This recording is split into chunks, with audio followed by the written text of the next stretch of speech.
Welcome to Circle of Hearts Radio. Journey with Grandmother Alaya as she enters her magical world of relics, sacred sites, and ancient crystal skulls. Meet with exciting trailblazer authors and individuals shifting the consciousness of humanity. Send her your questions to be answered on air on her monthly segment, Ask the Oracle. And now your host, Grandmother Alaya, in the sanctuary on the airwaves on OMTimes Radio.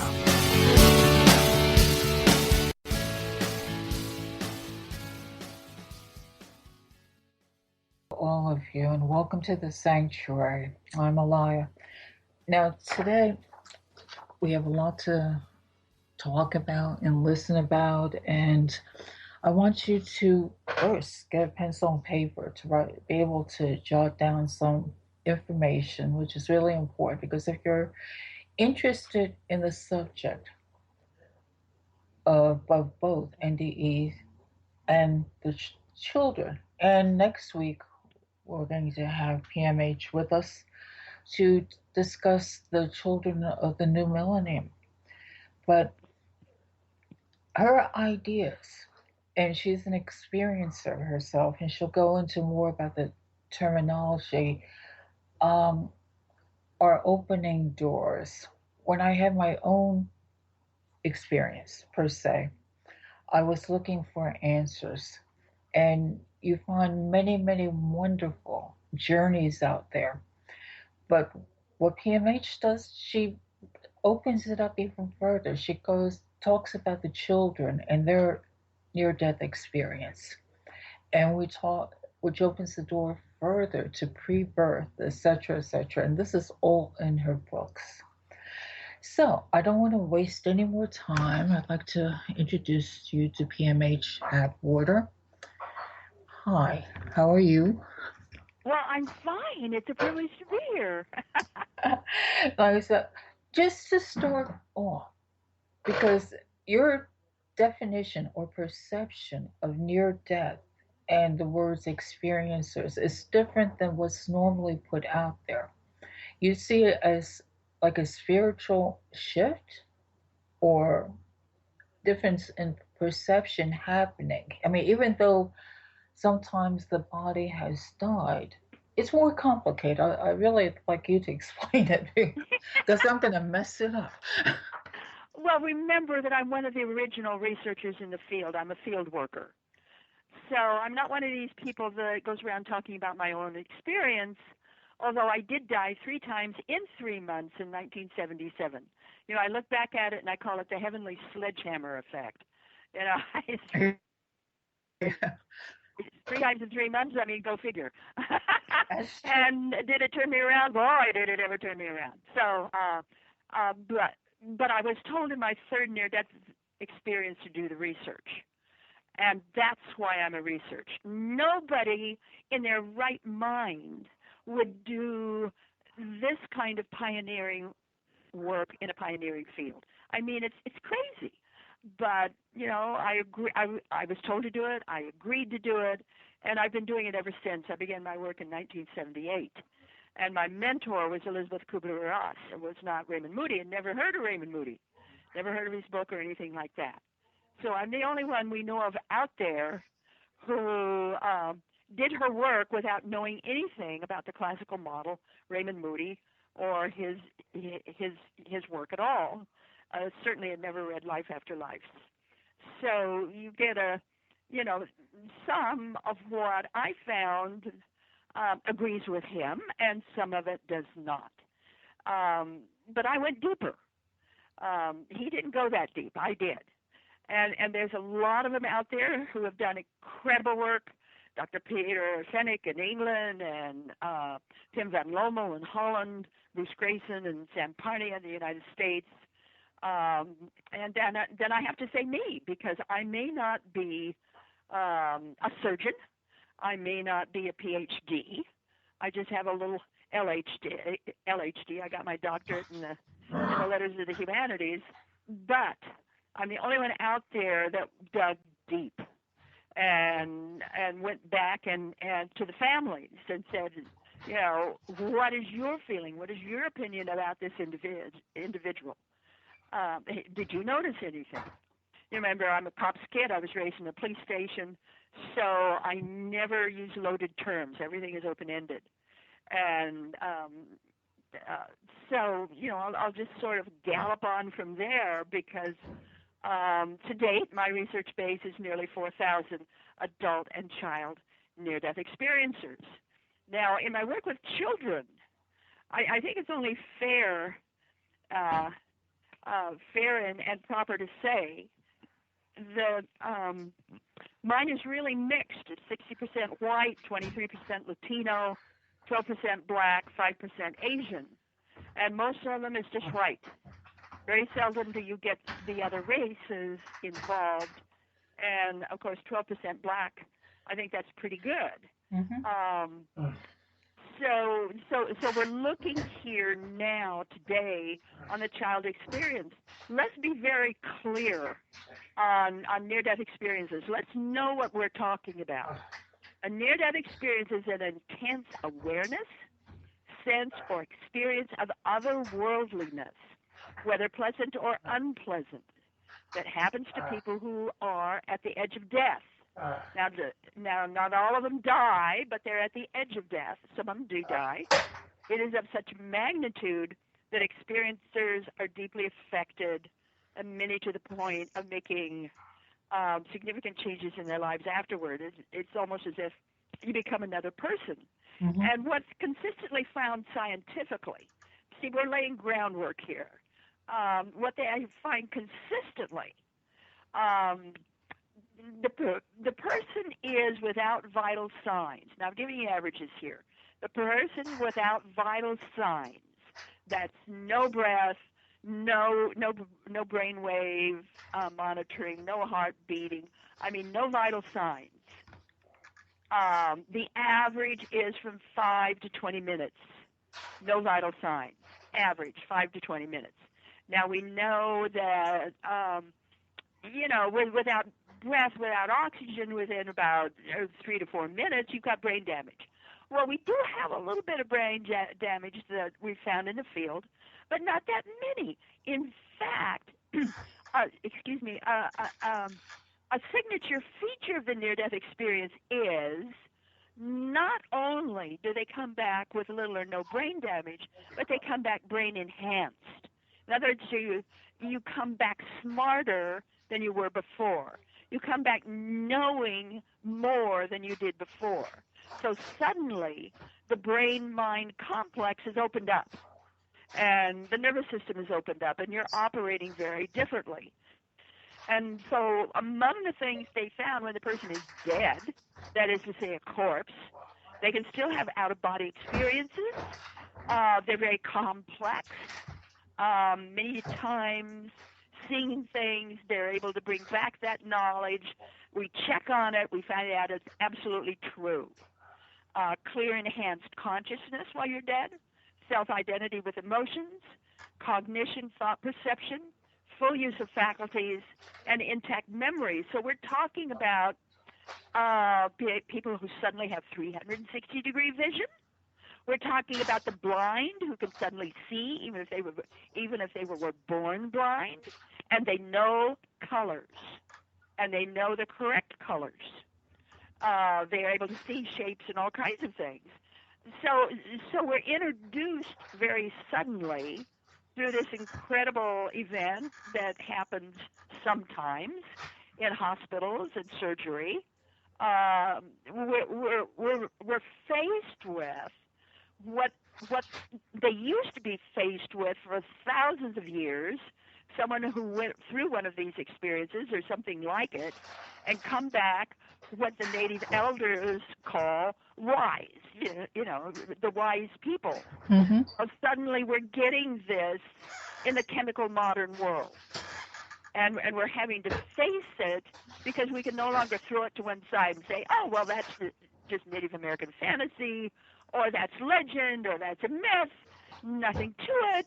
And then all of a sudden, we've got people, for instance, in my book, The New Children and Near-Death Experiences, which is an in-depth study of child experiencers, the frontispiece was written by John Leona. he had his near-death experience inside his mother's vagina while he was being born. And then he goes on to draw it in the book and talk a little bit about it. But let me give you a case that's just going to blow your mind. And this is a 6-year-old. This is Marcel Vogel. And I don't know how many people in your audience remember Marcel Vogel. He's been dead for a while. But he reached the pinnacle of invention. He was an inventor for IBM. And he did the best work in the world with crystals. I don't know anybody who has done more with crystals than Marcel Vogel. Okay, in his near-death experience at the age of 6, this is what he was told. Now imagine this. This is what he was told. Quote, "You will be a phosphor chemist. You will do pioneering work in luminescence. You will write a book and create your own business." Now imagine that being told to a 6-year-old. Yeah, and especially, like I said, being involved with crystals. I know of Marcel Vogel. In fact, I have one of his crystals. He's amazing. Yeah. I mean, he was a double genius, triple genius. But he was told all this at the age of 6 in his near-death experience. I mean, these experiences just blow your mind. Not all of them, of course, are that complicated or that expansive or that shocking, but every near-death experience, I don't care if it's just the friendly dark or the loving nothingness or a quick out-of-body experience, they all change you. That's for sure. I was going to say, I know you're going to hear that music soon. The next segment, I'd like you to tell them about that pre-birth experience of the child. Yeah. Well, in my first initial research of children, which is from birth to the age of 15, and most of them I found were in the younger years. Right, P.M.H, we're going to have to wait till after this break. Okay. Free your mind with OMTimes Radio. IOM-FM. Have you ever wondered how to change your love paradigm? The secret key is finding a love partnership, not just a regular connection. How do you find these? Through conscious relationships. Ascending Hearts Dating is a dating site for people like you that believes in second chances and a different type of spiritual connection. Try Ascending Hearts for free today at ascendinghearts.com and change your love paradigm. Ascending Hearts, the premier dating community for the spiritually awake. Do you want to be a better communicator? Do you want to better connect with the important people in your life? Do you want to enrich your relationships? If so, join me, Matthew Cooper, on the Positive Control System Show every Wednesday evening at 11 o'clock p.m. Eastern Standard Time on OMTimes Radio. I'll meet you there. Matt Connerton here. Join Jen Coffey and I twice a week for Matt Connerton Unleashed, a political talk show that's a little different than what you're used to. No liberal or conservative agenda here, just an honest dialogue about truth and how things really work in the world of politics. Matt Connerton Unleashed, every Tuesday and Thursday night at 11 p.m. Eastern on OMTimes Radio.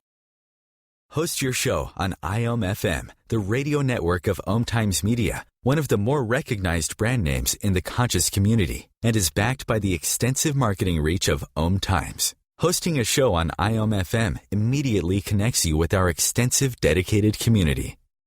Conscious media for conscious minds. OMTimes.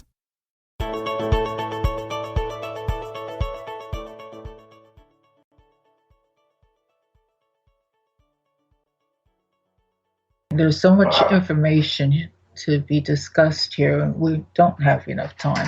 Please go to her site, P.M.H@Atwater.com. Hopefully I got that right. Now, please, let's discuss that pre-birth experience of that child and who's being born. P.M.H, are you there? Yeah, I'm here. I'm following you. Oh, well, you're a little soft, and so sometimes I just have to really listen to make okay. sure that I make out your words. I'll have to go But raise yeah, my voice let's a go little. back to pre-birth. Some of the things I found with these 277 people is one half could remember their birth and remember details about their birth. And in those cases where I could meet with the parents, mom, the dad, whatever, I never found a mistake. These kids were right on. They were completely accurate with what they remembered from birth. 1/3, however, had pre-birth memory. Now, when I'm talking pre-birth memory, it's as if it's as if the brain came online about 7 months in utero. So we're talking about the third trimester. And we know at the beginnings of the third trimester, what the doctors call a fetus is able to respond to pain as if a birth baby. What my research suggests, and very strongly, is at the same time that happens, the brain also comes online. So we're talking about a baby here. We're not talking about a fetus. And if you ever get a hold of the Big Book of Near-Death Experiences, which is a global reporting of the near-death experience, there's a section in that book that I wrote. It's called Womb with a View. Because these kids, now bear in mind they're still in the womb, can see what's going on outside the womb.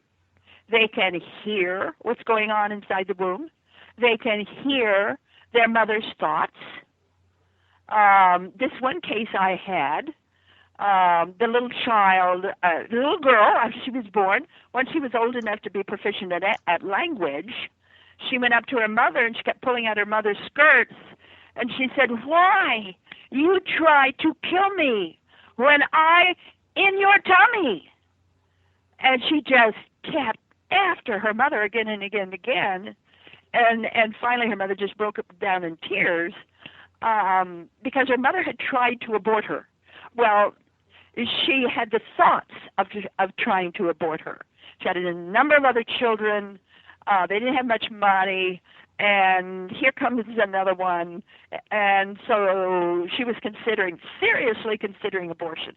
She never tried it, but she thought about it a lot.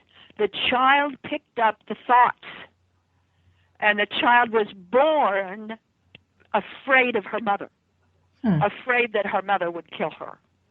And I had a session with mom and the child, so I know both ends of this. But you see this a lot in near-death experiences. The aborted kids come back.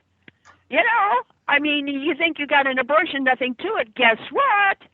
That kid could come back if you have a near-death experience and face you. This idea of pre-birth, problems with birth, abortions, any kind of issue about birth, you will face to one extent or another, or you can experience to one state or another during a near-death experience. In other words, the door is open to everything, not just angels. And by the way, children, if they're young, don't use that term. Unless they've heard it at home, unless they've been introduced to it somehow, they don't use that term. They talk about the beings on the other side as the bright ones or the people. They don't call them angels. So that's a little bit different. Most adults will see God as some kind of maybe a light being or be greeted in some way by maybe a religious figure, maybe an animal. There's lots of animals in near-death experiences. Maybe a ball of light, maybe a loved one who died and got on before them. This happens, of course, with children. Children are met a lot by grandparents, as you can imagine. So you get a lot of grandparents but you get a lot of animals, especially birds. And why so many birds, I don't know, but a lot of birds, bunnies, little animals. Children are met a lot by these kind of figures. Many times they have voices, and they become as if the guide or the helpmate to the child while they're on the other side. Children are sometimes met by winged ones. They don't always use the term angel until they're older, but they're met sometimes by God. Now, for a child, it's not like with an adult. A child is, for a child, God is always a father figure or a grandfather figure. Never mother, never grandmother, always father or grandfather. But, I love kids because, they're just so on the money. And a little kid will come up to this figure and say, is this what you really look like? And invariably, this father or grandfather figure will burst into this incredible ball of light. And the same thing with angels, whether they have wings or not. They say, well, is this what you really look like? And the angel then will burst into this incredible light, not as big or powerful as God's light, but certainly light. And the children talk a lot about the three different lights on the other side. Adults do too, but not as often as children do. and children define this very incredible light that adults will say that the light on the other side of death is brighter than 10,000 suns. Instantly you're fried, but there's no pain. Children will talk about that light. It's very raw, it's very piercing, it's very, very powerful, but it doesn't seem to have any particular color, more of a luminescence of some kind. Then they talk about the black light or the dark light, and very, very lovingly, this is not negative, that this black light is very wise and very comforting and very healing, and they love that light. Many say that it has purple tinges to it. And then there's the white or bright light, sometimes with silver or gold tinges to it, and that light is very knowing, knows your name, knows all about you. You can talk to this light. It's very loving, but the kids go further than this. They come right out, almost all of them, and say the same thing, that the dark or black light, that's mother light, and that the bright or white light, that's father light. And father light and mother light come from God's light. And God's light is that very raw, piercing, powerful light that doesn't have any particular color. So we get this from the kids, and being in that light for however long they are, or the darkness, or, out of body for however long they are. There are physiological changes as well as psychological changes. We adults get on this trip of out of the mouth of babes, and we get lost in what these little kids say, and we don't really look at the child and what's happening to the child and how they grow up and how this affects them. And one of the big, huge things you find with kids, especially if they're little, is learning reversals and what happens to their brain. It's very common for little ones. And when I'm saying little ones, I'm going to say womb to about the age of 5 or 6. It's very common for these to not bond with their parents. I don't know if they love their parents. Of course they love their parents. But that bonding just isn't there, especially if it's maybe from womb to the age of 3 or 4. There's just no bonding with the parents. And what I suspect is happening here is that they're bonding to the other side. They're not bonding to this side. They're being imprinted by the other side and bonding to the other side. And so there's always this longing, this feeling like maybe I'm starborn, or I'm an alien, or I don't fit this family, or I don't fit the traditions in this family. And they go on with all these excuses. But it really has to do, I believe, with the fact that they're bonding and imprinting to the other side. So and sort of proof of this, or at least something we have to look at, that's in regard to this is what's happening to their intelligence. Now, from birth to the age of 15 years, that's the full scope of these 277 people. 48%, when they were old enough to take the standard IQ tests, were scoring between 150 to 160. Now, that's genius. Most teachers will say, well, around 132, that's genius. Maybe 133, 134, that's genius. And anything above that is just incredibly smart. Just really kind of like super genius. Well, his kids, after near-death experience, this is not true before. It is true after. You can trace it back. It's like a line in the sand. And you can trace it back. And so I've got 48% of the kids, almost half, not quite, that are scoring between 150 to 160 with no genetic markers to account for the jump. You can pinpoint the jump at the near-death experience. Now, when my research was based, just those kids that were 3 to 5 years old. So we've got above the toddler stage now. We can call it maybe kindergarten ages. Standard IQ tests, when they were old enough to take them, 81% were scoring between 150 to 160. All right, we'll have to continue this. Yeah, right. It's a mind blower. Okay.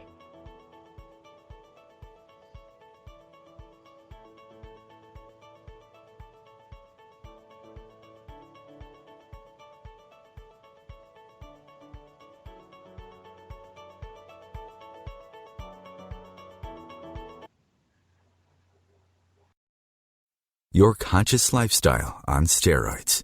OMTimes Radio. IOM-FM. OMTimes Magazine is one of the leading online content providers of positivity, wellness, and personal empowerment. A philanthropic organization, their net proceeds are funneled to support worldwide charity initiatives via Humanity Healing International. Through their commitment to creating community and providing conscious content, they aspire to uplift humanity on a global scale. OMTimes, co-creating a more conscious lifestyle. Join Elliot Jolish, the business therapist, each Tuesday at 5 p.m. Eastern for the Elliot Jolish Hour, as he interviews business experts on your behalf. And you're invited to email your business questions to questions@ecjgroup.com for answers, live, on air every Tuesday at 5 p.m. Eastern on the Elliot Jolish Hour.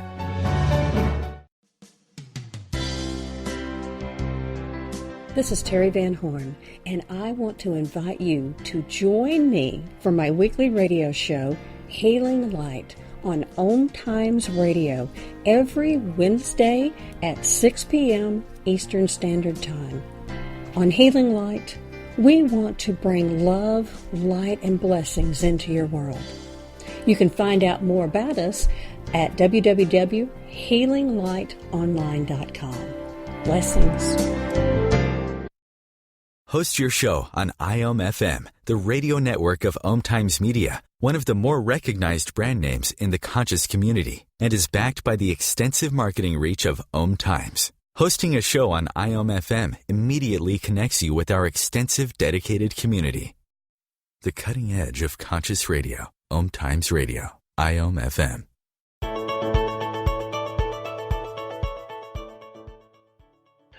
Well, I'm going to bring P.M.H back right away because I want her to get as much in as we can. P.M.H? Well, yeah. Be galloping along here. We were talking about IQ Yeah. The intelligence and what happens after a near-death experience for children. And we were talking about my book, The New Children and Near-Death Experiences. My research base with that book was 277 child experiencers. And so I had just said those that had their experience between the age of 3 to 5, 81% had this big jump into 150 to 160. So that's almost double the entire field, which was the age of 15 years. And so the younger, the more apt they were to have these big jumps. Well, from birth to the age of 15 months, so we're not talking about babies. We're talking infants, when they're old enough to take the standard IQ test. We have 96% their IQ scores are higher than 150 to 160. I want to say that again. Birth to the age of 15 months, 96% or higher. That same class, birth to the age of 15 months, if they had a dark light experience instead of a white light experience. I think we need to come off it with this stuff about the white light, the white light, the white light. Look, guys, there's a bunch of lights. And this dark or black light with purple tinges in it, that's a powerful light. If you have an infant that experienced birth to the age of 15 months and they had a dark light experience, 100%, every one of them came back genius. Their scores 180 to over 200. I mean, this is not only significant. This is just eye-opening about what the near-death experience is doing to the brain and the nervous system. And of course, the younger the kid, the more they're hit. Now, not all of them come back, certainly, like Marcel Vogel or Olaf Sundin. He was a Swede who got one of these and was told in his near-death experience he would become a chemist. And given all the different things he would do, he was smart enough to wait until after he went to college and got that sheepskin. And then he went back to all the things he was told as a kid, did them, and he now has 100 chemical patents. So, we've got those. But we've also got those actually more with children who come back very quiet, more of an empath, more of a healer, very much into animals, very much into nature, the nature spirits, very conversant with the dead in the sense that they still see disincarnates and see them very plainly, talk to them, are able to have these kind of otherworldly experiences, and that's part of their life. In fact, what I'm noticing more and more with these children is that we really have dropped the ball. We really haven't taken a look at the near-death experience as a lived experience. And these kids come back traumatized by the earthquake. It's like, God, are you sure I have to live here? Yeah. I mean, I'd like to change. I'd like to change the contract. This is too rough. This is too mean. This is too violent. I want to go back. And so, unfortunately, in my research base with children, I had 21% who tried suicide afterward. They usually say that the near-death experience is a suicide deterrent. Well, in most cases it is, but not in all cases, and especially with children. And we really, really have to look at children. And we have to recognize that a child does not think as an adult does. A child's logic says, well, I was in this very bright, beautiful, and loving world, and I was not breathing. Now I'm breathing, I'm no longer in this bright, beautiful world. I want to go back there. So the way to go back there is to stop my breathing. They don't think of this as negative. They don't think of this as hurtful. They don't think of this as hurting their family or mom and dad in any way. Rather, this is purely logical to a child. So what I do in the back of the new children and near-death experiences, I have a very large resource base, and I recommend that you teach the children visualization. And in teaching them visualization, they can go back, and they can enjoy it, and then help to instruct them that they need to come back here when they're through, because this is where they get their muscles, this is where they grow up, this is where they work out the spiritual curriculum. They don't work it out on the other side, they work it out on this side. This is where you get your muscles. So, it enables the child to go back and forth, and that way they're less traumatized. So that's a really great way to do it. But, this business of being smarter than you were before, when we're taking a look at that, what I'm recognizing is a learning reversal. Because these kids come back spatial experts. It just, their minds are absolutely incredible. Most, not all of them, but a large percentage of these children afterward came back totally in the spatial realms. That is to say, most of them had like a library card by the time they were 2.5, 3 years old. They're reading newspapers. This one particular case, I mean, they come back smarter than their parents. Let's face it. That's true. How do the parents handle them? And this one particular case, this little boy, first grader, he was in lives a little bit north of Atlanta, Georgia, and he had his near-death experience in the first grade, and it was a drowning. A lot of them are drownings. And when he was old enough to go, not old enough, but well enough to go back to school, he was very, very different. Now remember, in the first grade, what are they doing in the first grade? How are they reading? They're reading Dick and Jane. See Spot run. Jane goes up the hill, right? You got me? Mm-hmm. He's coming back reading Greek mythology, understanding it, and then goes up to his teacher and asks, why was the book Robinson Crusoe ever written? I mean, this is a form of intelligence that just absolutely blows your mind. They're learning experience completely, it turns upside down. They're abstracting. That's called abstracting. And they're abstracting and getting into the spatial realms when they're just little bitty kids.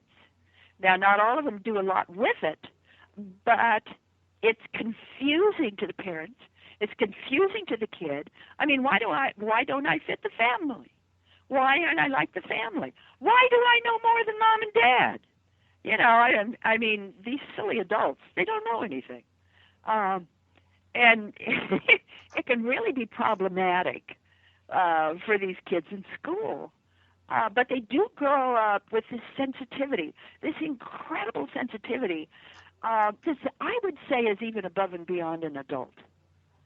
And they really are affected very deeply by violence, by what goes on every day on television and in the world around us, and they feel very lost. It's like, what can I do with this? So many of them then turn to nature. And when we're talking about nature, and when we're talking about disincarnates, and we're talking about different levels of ensoulment and different levels of existence, Well, what we're talking about is the difference between imagination and the imaginal worlds. For instance, shamans work in the imaginal worlds. The imaginal worlds are those planes or levels that are pre-existent. They already exist. However long they have existed, nobody knows. That's the old order.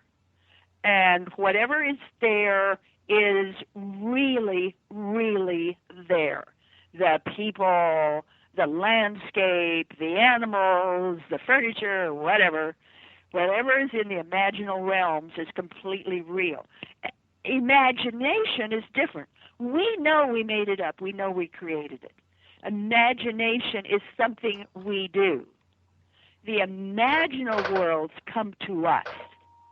That's not something we control. That's not something we created. That's something that's already existent.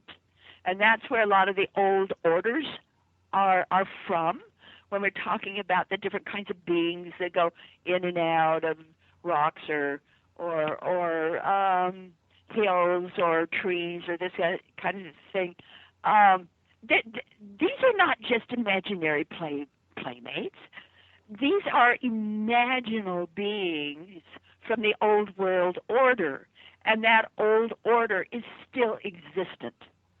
So you can go back and forth within these different states and meet and work with and play with and become acquainted with all these different orders.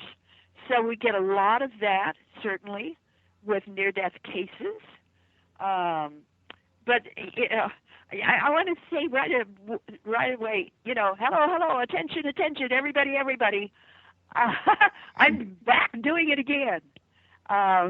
This time, my research base is from womb to the age of 5. So I'm looking specifically for anyone who may have had a near-death experience between womb and the age of 5, or a traumatic birth, or maybe there was something wrong with the mother's pregnancy. Maybe they remember what they were told or thought about in the womb. And we're going to have to continue this. Okay. The best of the holistic, spiritual, and conscious world. OMTimes Radio. IOM FM. Are you trying to get from point A to point B and need a little advice? Connect with the counselors at OMTimes Advisors. Whether you're looking for a life coach or a spiritual intuitive, the advisors participating at advisors.omtimes.com were carefully chosen based on their gifts, skills, and professionalism. OMTimes Advisors, connecting you with the best advisors in the business. Circle of Hearts Radio is a sanctuary on the airwaves. Join me, Grandmother Alaya, in the circle on Sunday, 2 p.m. Eastern, as I share information to both enlighten and nourish your soul. The name is Bond. James Bond. No, the name is Joe. The Joe Show. And we are returning back for our 9th season here on OMTimes Radio.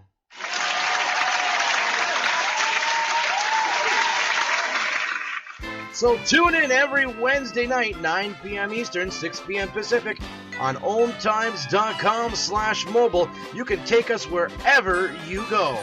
Yeah!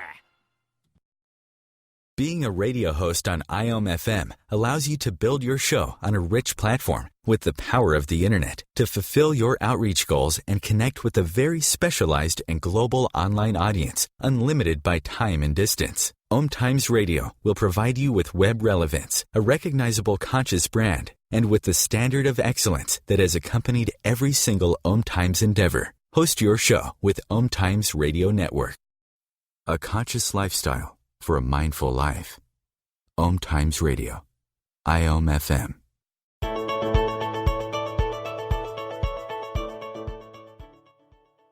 Before I bring back P.M.H. so she can give you her contact information, I want to let you know that when I first contacted her, this was again when my spiritual guidance pushes, and I was contemplating. I don't like labels, but I'm going, I wanted to understand more about the near death experience.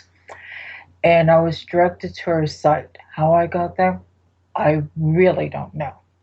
When reading her books, you talk about the children, but even as adults, I've been thinking back on so many experiences, and in her books, you're going to find markers and information and research. This stuff is not made up.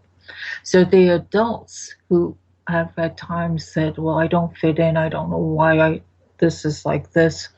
Everything she said, not being just not bonding with the parents, the changes in intellect. I'm a living example. And I told her that before the show. I said, oh my God, I'm learning more about me. So please, I'm going to hand the last 15 minutes over to her and have a piece of paper, write down all she says for contact, and maybe get involved. And you can start understanding. And then if you have children, look at your children. Learn from this. See what's going on with them.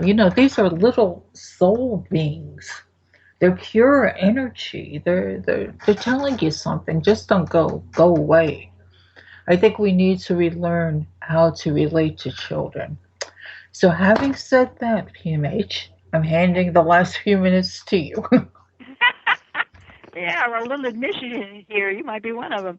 I think so. Yeah, I'm looking for anyone, again, who might have had a near-death experience between womb and the age of 5.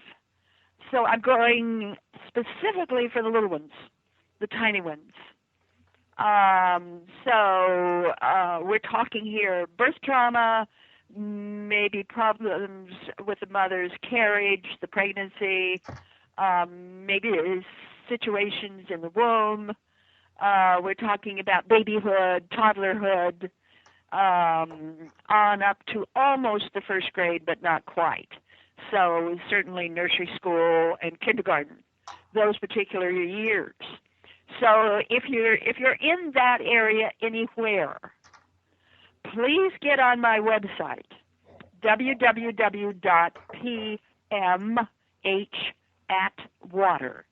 It's just like you're at the water, Atwater.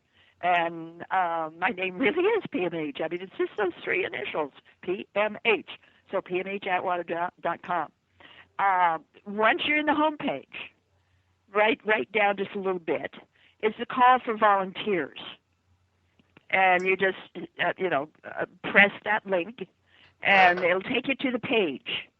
It's just a one page, and it says Volunteers Needed Research Project.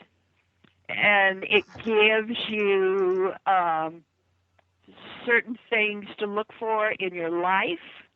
For instance, what was it like in your family afterward? What was school like? What were friends like? What were your siblings like? What was sex like? What was dating like? What was it like growing up? So what I'm asking for you to do is to read through that page.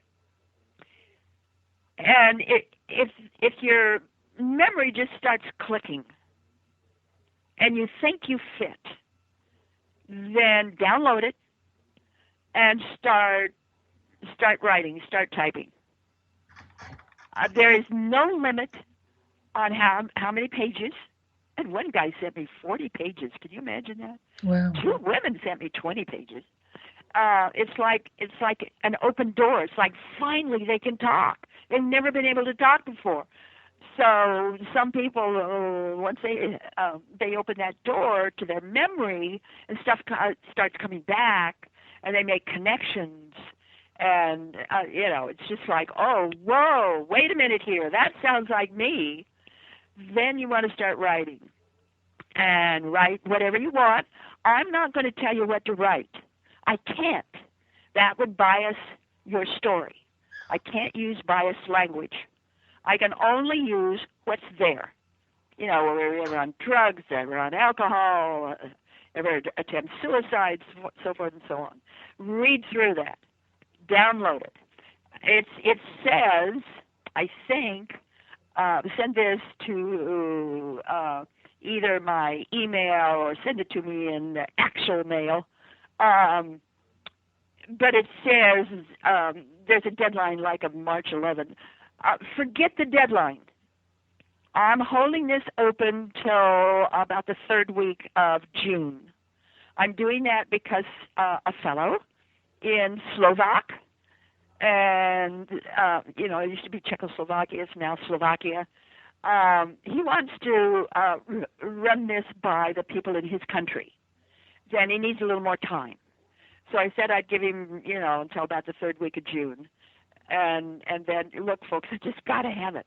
And if you can do a drawing, please do a drawing. I'd love to have that too. Black and white preferably. So fill that out. I need more cases anyway. I've only got about 92. I'd like to have over 100. That helps a lot more with the significance of what you're finding.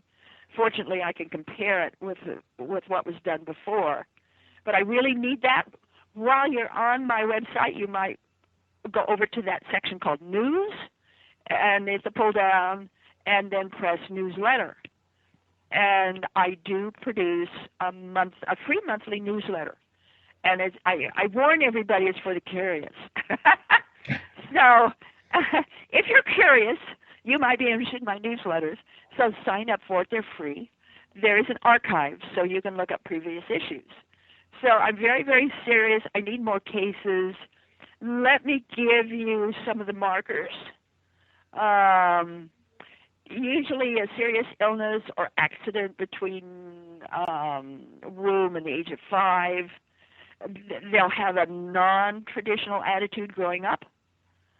They have a certain charm or charisma with animals and birds. They're often socially backward. They're unusually creative and bold. They're unafraid of death. They're highly intuitive and knowing, aware of things future. This is a marker. Anything to do with the future, even with adults. And I wrote the book Future Memory. If you can ever get a hold of the book Future Memory, every sentence, every paragraph, every page is part of the math I used to create a labyrinth. The book is a labyrinth. It's not a book. It just looks like a book. It's a real labyrinth, and you read through it like you'd walk through a sight labyrinth. And the purpose of the book is to bring your consciousness up to the next highest level possible for you. I was told how to do this book by that voice that spoke to me in my third near-death experience. So this idea of things futuristic, knowing and knowledge and comfort is one of the after effects of that experience. Unique sensitivity to sound and light, unique sensitivity to touch, taste, texture, smell, many allergies. School of problem, boredom, yet very intelligent, drawn to the spiritual, the spirit worlds, obsessive desire to accomplish a task or a project, no sense of time or money, yet they want a home, very non-traditional relationships, special relationship with electricity, very, very sensitive to pharmaceuticals. Be careful, that's a big warning, pharmaceuticals. You may bond to the other side, not this side, may search for missing worlds, but let me just give you an idea of some of the near-death experiences children that I've found in doing research, and I'm pretty sure, and I'm able to show this through their letters and what was written about them at the time they lived. Mozart, Abraham Lincoln, Albert Einstein, Black Elk, Queen Elizabeth I, Edward de Vere, the 17th Earl of Oxford, whom I really, really, really feel is the real Shakespeare. Winston Churchill, Walter Russell, Valerie Hart, Edgar Casey, certainly. Benedict Cumberbatch, our movie star, Colton Burpo in the movie Heaven is for Real, Ari Hallmark. She was caught in that F5 tornado that hit Joplin in May of 2011. She wrote To Heaven After the Storm. Most of your Catholic saints had a near-death experience as a child. Most of those that have been canonized had a near-death experience as a child. I find that very, very interesting. So we've got, and I want to quickly mention before the end, my latest book, Dying to Know You, Proof of God in the Near-Death Experience, and I want to really sound off about this book because it's the only book like it ever written. You can't find another book like this anywhere because there isn't any. It's the near-death experiencers themselves talking about what they learned, their truth, their story about what happened to them and what they learned, their truth. It's over 4,000 voices from adult and child near-death experiencers. So this isn't my book, this isn't a research book, this isn't a memoir, this isn't an opinion piece, none of that. This is the people, the collective voice talking about the collective experience. Well, and so, get a hold of Dying to Know You. Okay, and what's exciting is P.M.H is going to be back with us next Sunday to talk about the new children of the planet. Thank you so much. We'll be talking to you next Sunday, P.M.H. Bye-bye, everybody. Bye.